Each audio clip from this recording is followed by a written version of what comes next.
This is the Better Life, Better Work Show, and I'm your host, Alison Crow.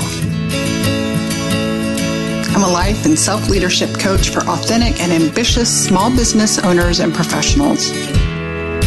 I show up here in your ears as a transparent leader doing the same inner and outer work that you are. I'm here to remind you that you're probably a gardener and not a machine, and that soft, sustainable, and soulful success is actually available to you on your own terms. Emotional presence and wellness are also available to you as someone who juggles both an amazing business and a beautiful life.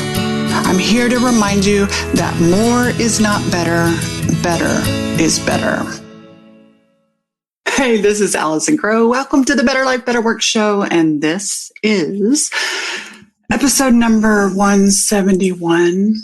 I'm recording live on Facebook, and definitely it's been a while since I've recorded an official podcast. I've done some driving in the car updates, and honestly, I feel wobbly and out of practice, and there's a lot going on in the world, and there's a lot going on in my life, and there's a lot going on in my family, and there's a lot going on when I talk to my clients.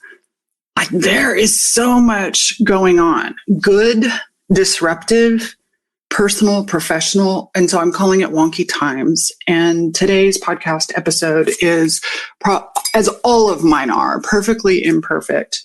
I'm getting back on the bike and just look. Can you hear my chair squeaking? Yeah. Elise will love that. Perfectly imperfect, and just being willing to move forward and get back into my podcast and then to live streaming, just as we are. So with that, today what I want to share with you is a concept that I'm chewing like a cow, chewing on her cud. I'm marinating in standard operating procedures for wonky times. And there's a woman named Briar Harvey, and I'll end up having her on the show soon. And on the 23rd and 24th, I went to an event with Megan Hale called Feel Good Money Live. And Briar Harvey was one of the speakers there. And she was talking about accessibility and neurodiverse brains and creating an accessible business for neurodiverse brains. Well, some of you may know, I have not done a podcast about it yet, but I was formally diagnosed with ADHD on March 1st or March 3rd. And I was assessed on March 1st and got the diagnosis on March 3rd. And my world has opened up with so much understanding that I did not know or understand.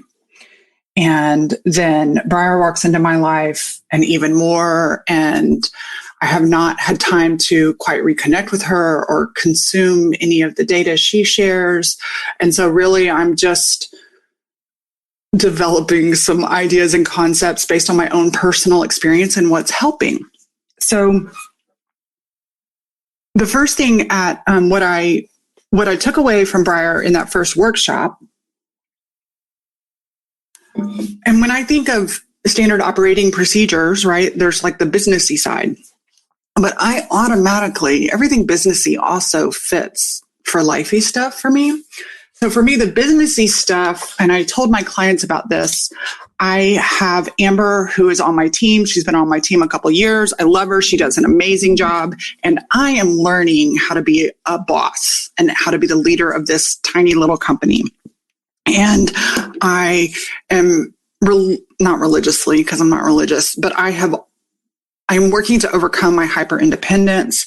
And recently we had Camp Cultivate, and there's a lot of prep, and it's a new place. And Amber did 99% of it, and especially all the tactical stuff. And yet, because I was paying for it, because my name is on it, I would wake up at 1 o'clock in the morning thinking about things. And I felt like Amber never accused me of this, but I was like, my need to know feels like micromanaging. And what I learned in listening to Briar's talk about how to support your employees or your clients, the first thing I learned was how to support myself.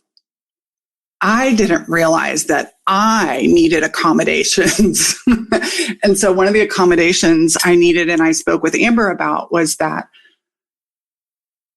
my brain really doesn't do open loops.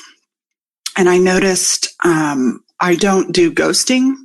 I don't do, like, if somebody texts me and I'm not able to text back, I may say, I'm not able to text back. I'll call you when I'm out of the weeds, right? Or more later, right? I see this more later. I close the loop. I close loops, but a lot of people don't close loops and they're fine with it. But I tend to have a lot of parts, a lot of thinking and rejection sensitive parts that go off. Y'all, my thinking parts. And I'm doing a great job, and many of my clients are leading our thinking parts. But I realized one of the things that helps me is being able to close loops. And so in my business, when I delegate tasks to Amber and she takes care of them, I know she's getting them done, but obviously they don't get always done just like that. And so I would wake up like at 1 o'clock in the morning, sit right up in bed, which is not normal for me. And I would think, is that done? And so I realized one of the things I need to do is have an end of day update with Amber on the status of various projects, even if they're not completed, right? Like, she'd let me know when things are completed, but I need to, my brain will rest better. I won't carry as heavy a load if I get an end of the day status update.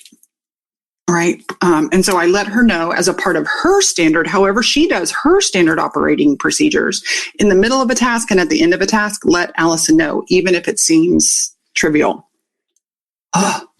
Number two. So that was the first place. And here's where it's come now.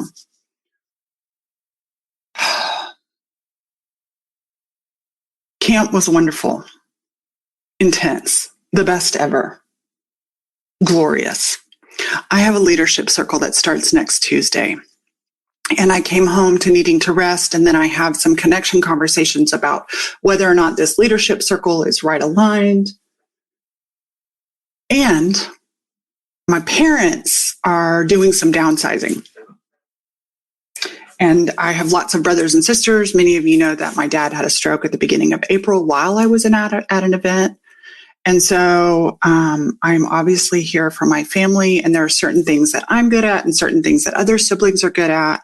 And right now, some of the things that I'm good at are taking a lot of my time and energy, and I'm happy to do it with and for my parents. And it's an emotional weight. It's a tactical weight. And so I realize, what's today, Thursday, came back Monday, rested last weekend, and I realized, like, there is an intense schedule going on. And I'm not talking busy. I'm talking thick, right? I don't do busy anymore, but there's thick. I have clients that are doing their business lives, and then they have things going on with their kids and their families. It can get thick and wonky. And so, we can create habits, and habits are rituals that happen generally every day. And what I'm asking us to all to consider is, what are our standard operating procedures aren't about what we do every day. They're about how we operate and what procedures do we use under certain circumstances. And so to put that in a life perspective, we all know that exercise and moving your body and all these other things, like all those regular habits. I love those regular habits.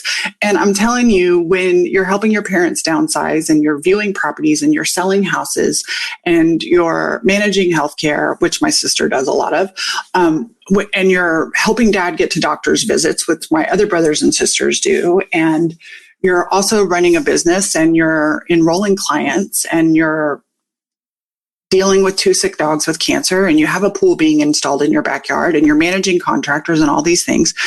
It's both good and hard and scary, and there's lots involved. It's thick.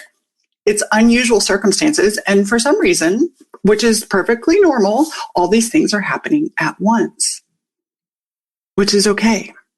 Maybe it's happening at once to you. Hello, I see you. I'm here for you. You are not alone. This is the other thing. When I talk to people behind the scenes, nobody wants to gripe and nobody wants to complain and everybody wants life to be wonderful. And it's a combination of both and. And I had a beautiful conversation with my friend Kay this week at 6:00 in the morning because I was up at 4:15. I'm never up at 4:15, but apparently this is my new normal. And so I adjusted one of my standard operating procedures. When I am up like that, instead of going to the couch and falling back asleep with the morning news on, then Good Morning America, I skip the living room and the TV and the news, and I come here into my office and I piddle and I write and I create. Or it doesn't have to be productive, but I just have a little nourishing soul time in here.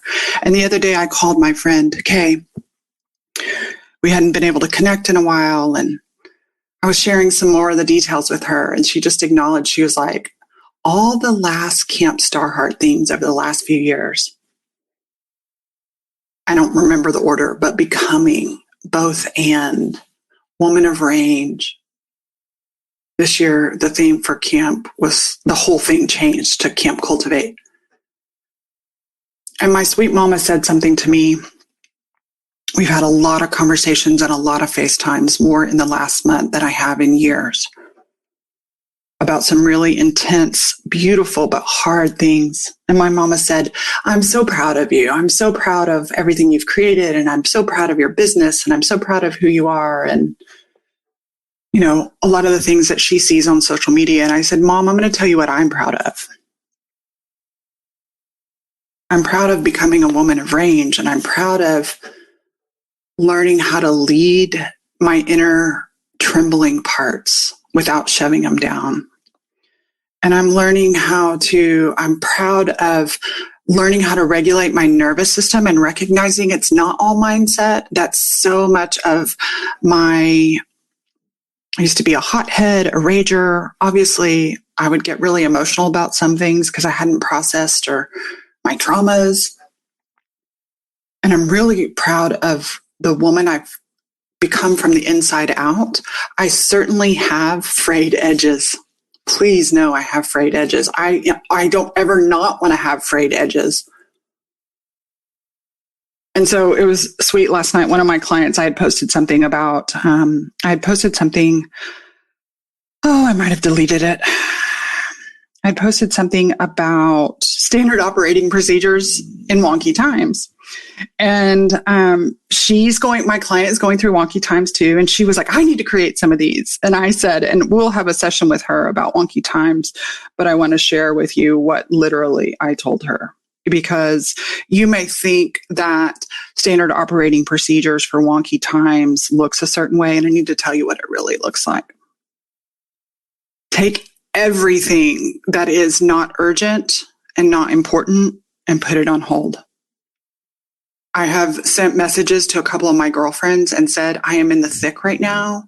I told a girlfriend, I was like, I don't know if we're going to be able to hang out on Saturday. And if we do, I have no brain capacity. So I can't have deep conversations. And I can't promise that I'll want to be out by my pool if I even can.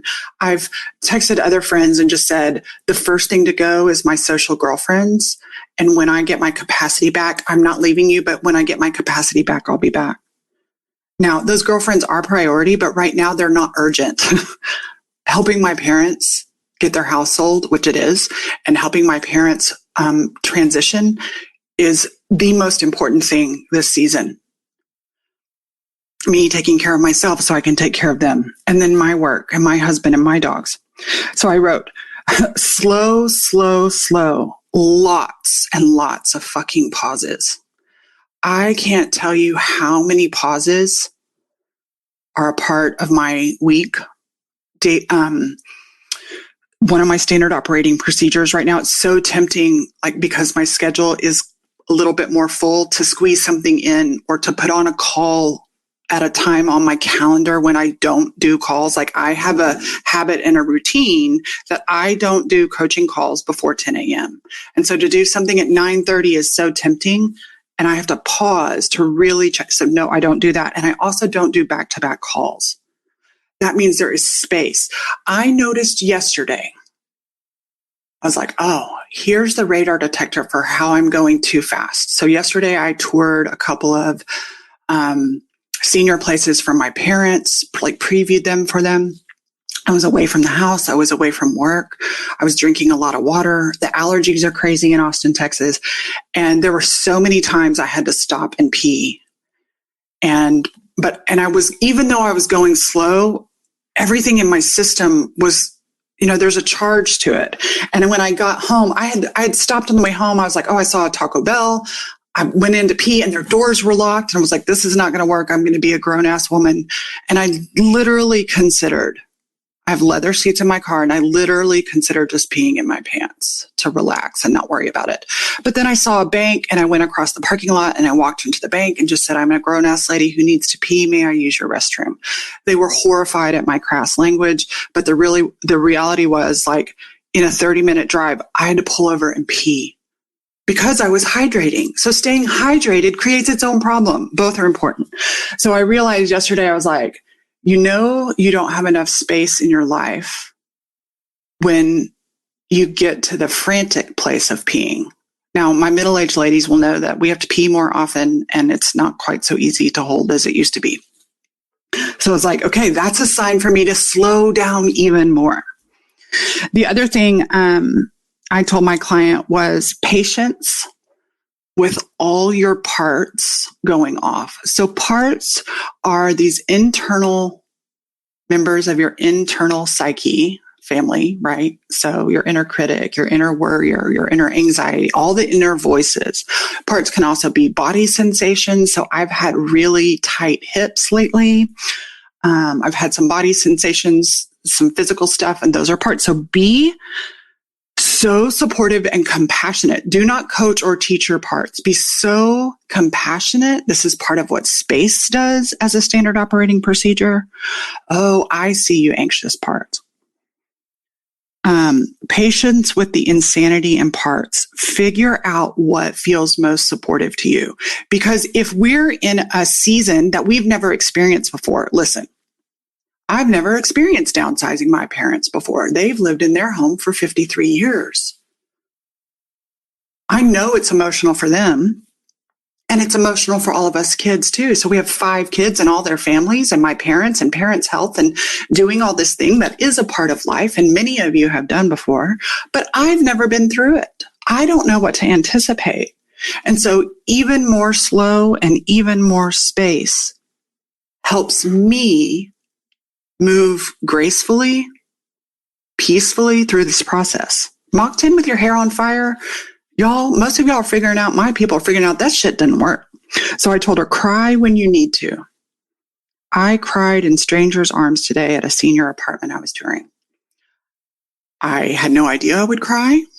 I, at 9:30, walked into a beautiful place, and there were 3 women of various ages standing right there. And I couldn't help it. My eyes just started tearing up. And before we even said anything, they just opened their arms and hugged me. They got it. They knew. They deal with this all the time. They deal with adult daughters doing some pre-work for their parents. And I got to tell you, it felt so good to let myself just cry. I wasn't a victim. I just had some emotion that came up, and they acknowledged it. And it felt good to be acknowledged instead of shoving that down. I said, moment by moment, stay out of the future stories, right? So there we have internal, especially thinking parts that will create tornadoes above our head. Tornadoes of thought is what I call it. And they're very frantic, and they're usually future-based. And we've got to slow those down. I can't slow those down, but I can drop beneath those into my belly. One of my standard operating procedures is holding on to my belly right now. Take time away from screens. Oh my God, this is hard for me to do because I notice when I get stressed, I tend to scroll as a form of stimming. And yet it hurts my eyes. So one of my standard operating procedures, y'all, this is so funny. My mom gave me this thing back when I had dry eye, and it's from Sharper Image, and it's ridiculously expensive, but it's a heated eye mask. 10 minutes of heated eye mask heals a lot of wounds. A, you can't see your screen. B, your eyeballs get really moist. And it's like just a 10-minute little dark, warm, right through your eyeballs. I said, go days without a proper shower. Now that we have a pool, there will be a lot of pool baths. My hair yesterday was actually the first day I went completely under the water in my pool. I don't know why. Part of it is like, I don't want to mess up my hair. I don't want to have to wash my hair because washing my hair takes a lot of effort. And yesterday I was like, Allison, you need to float, put down the phone, be in the pool, get under the water, let the water hold all of you, including your hair. And I went to bed with my hair in a bun. I went to bed with my hair in a bun, probably slightly damp from the rainwater. And I thought about jumping in the shower last night, but that took too much effort. And I'm not, y'all, please know, not from this place of woe's me, but just like this place of noticing. And I woke up this morning and I was like, my hair is actually kind of soft. And I just brushed it out and I put it in these braids and I feel adorable. And do you know how nice, and just whapped on some deodorant? Go days without a proper shower. It's fine.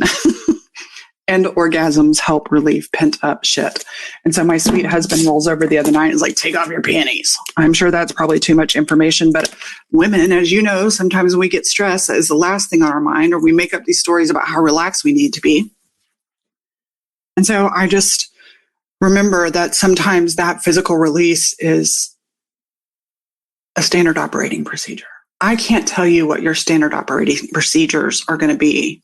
The other one of mine is like creative practice. Yesterday, I know visually, maybe I'll make this the head of the podcast or the image on the podcast.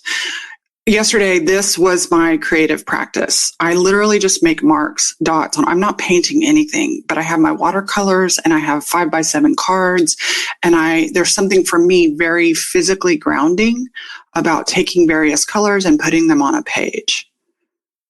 I'm not making art. I'm just making art marks. And that is part of my process. It connects me to my body. It connects me to process without having to create a product. And it soothes me in the spaces between the overstimulation. I can't control the overstimulation. It is just a fact of life in this season that we're going through with our family and with our dogs, and then having the pool built. Fortunately, that's done. And the camp, that's done. It's all good. And some of it is intense. And so for you, here's the tip I want to give to you. Take a half hour. I don't want to say just take 5 minutes. You are so worth more than 5 minutes, but take a half hour and spend the first 10 minutes disconnecting from the noise. Like there's an acclimation. I've been writing that word acclimation. There's an acclimation to the silent, quiet space inside. I'm not talking about meditation. I'm not talking about perfect peace, but it takes a while to like disconnect from the static of the outside world, from the static of social media, to be with the noise in your own brain. No music. Or if you have music, use music that doesn't have words. And consider with pen to paper, not in a pretty way, but consider what would be really supportive for you. And your brain will say, it'd be really supportive for me to go on vacation, or it'd be really supportive for me to check into a rehab so I didn't have to do anything and people could bring me food for 30 days. And those are protective parts. And so ask your parts to give you some space and find the calm, present connection with yourself. I call it self-connection. Not self-healing, not self-therapy, not self-coping, but just self-presence. And listen to the still small creative voice inside of you. She'll nurture you. She'll support you. She'll let you know these tiny micro moves that will help lube up, right? Like if our life is grinding gears at certain times because it just is, lube helps. So she'll let you know what standard operating procedures will help support you. Close mental loops, reset your nervous system. I don't know what they are for you. I shared you some of mine. They're not perfect. They're not habitual. They're just for this season. So I'm sending you so much love. One of the fun things about this season that has been really intense is that I'm pretty much done with any kind of intentional client selling for the next year. My leadership program is almost full. Solis is ongoing and open. So I don't have to think about client generation. I may mention Solis every once in a while. You're welcome to come in. I'm so not attached. I am working on my book. That's the other thing. I'm working on my book, and I'm determined to publish by September 20th, that week of new moon. There's a lot going on. Creating space in the middle of a lot doesn't feel possible sometimes, and it is. That's all I got. I love you. If you're listening for the first time, say hi. Grab my values workbook. That's the other thing. Like, I'm going back to values, looking at my values every single day. Where are my values empty? Because values energize us. How do we have the energy? All right. So one of my mental standard operating procedures is I have my values posted on the wall behind me, and I double check in with those. And some of them right now are not they're not urgent, and some of them are. Anyway, I love you. I appreciate you. Thanks for listening to my podcast or watching my lives. Share with a friend that you think might find delicious nurturing in the perfectly imperfect that is the Better Life, Better Work show. Until next week. Hey, if you enjoyed this episode and want to dive deeper, come check out the Solis Self-Leadership Society. It's my online coaching membership community, a networking community, a place to belong, and a place where you can be coached by me in life and business. We dive deep into the practices of both being and doing that help us create our unique version of soulful success. It's a special community of small business owners just like you, and it's where I show up and give my clients personal support at an accessible fee. Check it out at www.coachwithallison.com. As always, thanks for listening, and I want to give a special shout out to Elise Rich from Wide Awake Recordings for her sound production each week on my episodes, especially the car episodes, and for her music composition for my intro and outro. This show is sponsored by my 3 dogs, Leroy Brown, Clementine, and Rocky Potato. They're here to remind you to consider adopting when you get your next pet. More is not better. Better is better.